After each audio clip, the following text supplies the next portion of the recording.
Hello, and welcome to Inventors Helping Inventors. I'm your host, Alan Beckley, inventor of the Wonder Wallet. If you're an inventor searching for proven ways to make money with your invention, if you dream to see your product selling in stores everywhere, you've come to the right place. There's no better place to get help than from experts, inventors who've already achieved success. Every week, I interview successful inventors, asking them the questions you want to know. Tune in to learn from the experts so you can get your invention out of the tank and into the bank. Welcome to episode number 506. Today, it's Thursday, and that means it's time for another Thursday Thought. So what is your Thursday thought for today? It's a question. Is your invention risky or rewarding? The answer to this question is yes, on both aspects, risky and rewarding. So let me speak to that for just a moment. I've spoken a lot in the past about risk, so I'm going to speak a little bit about that, but today's episode is going to be focused upon 3 different ways in which inventing is rewarding. So let's speak to the risk briefly. Invention is risky. It's a capital-intensive business that is front-loaded with expenses. Any success and progress may not come for many months or even years. And for that reason, by definition, invention is a risky business. Well, now let's switch gears and talk a little bit about rewarding. Let's talk about 3 different ways in which invention is rewarding. So number 1, inventing will take you out of your comfort zone continuously. Okay, that doesn't sound very rewarding, does it? But stay with me.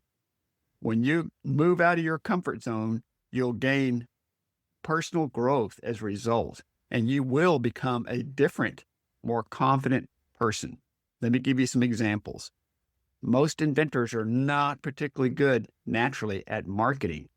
So pitching your product in front of a group of people, learning how to do a 30-second pitch for it, and calling people on the phone, perhaps cold calling them to work to try to market your product effectively. Wow, that's way outside your comfort zone. Probably you've never done anything like that before.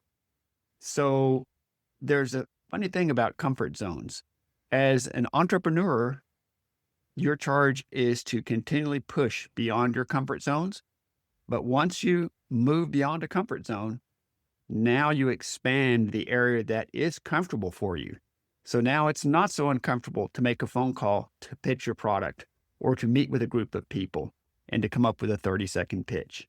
So inventing will take you out of your comfort zone continuously, and you'll get personal growth as a result of it. And that's good, and it's rewarding. So let's talk about way number 2 in which inventing is rewarding. It's the ripple effect.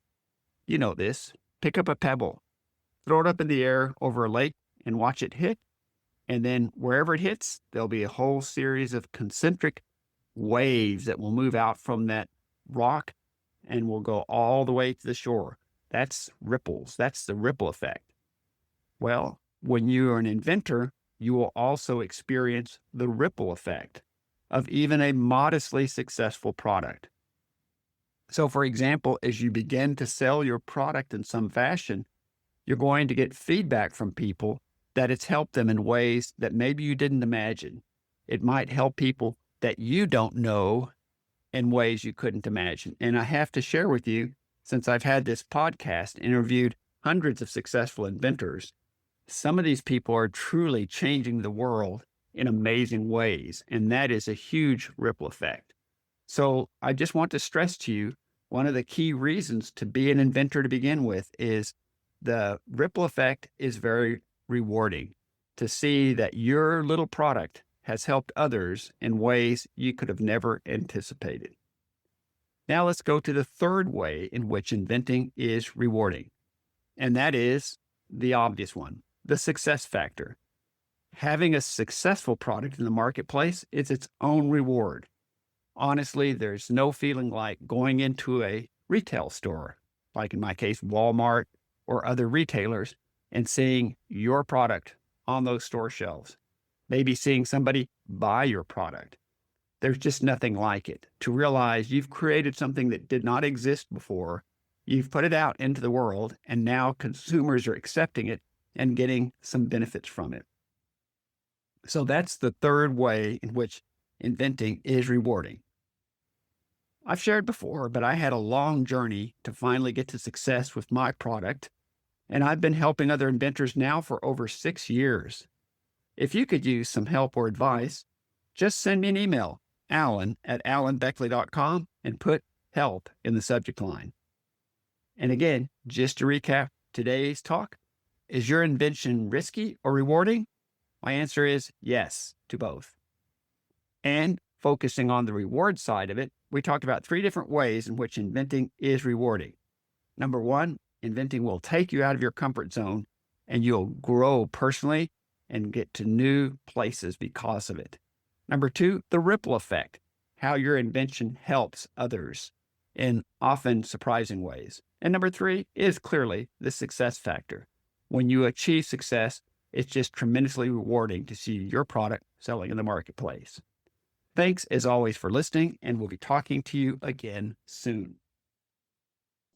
Thanks so much for tuning in to Inventors Helping Inventors. If you like the show, please tell your friends about it. Make sure to subscribe in iTunes or wherever you get your podcasts so you won't miss a single episode. Talk to you soon.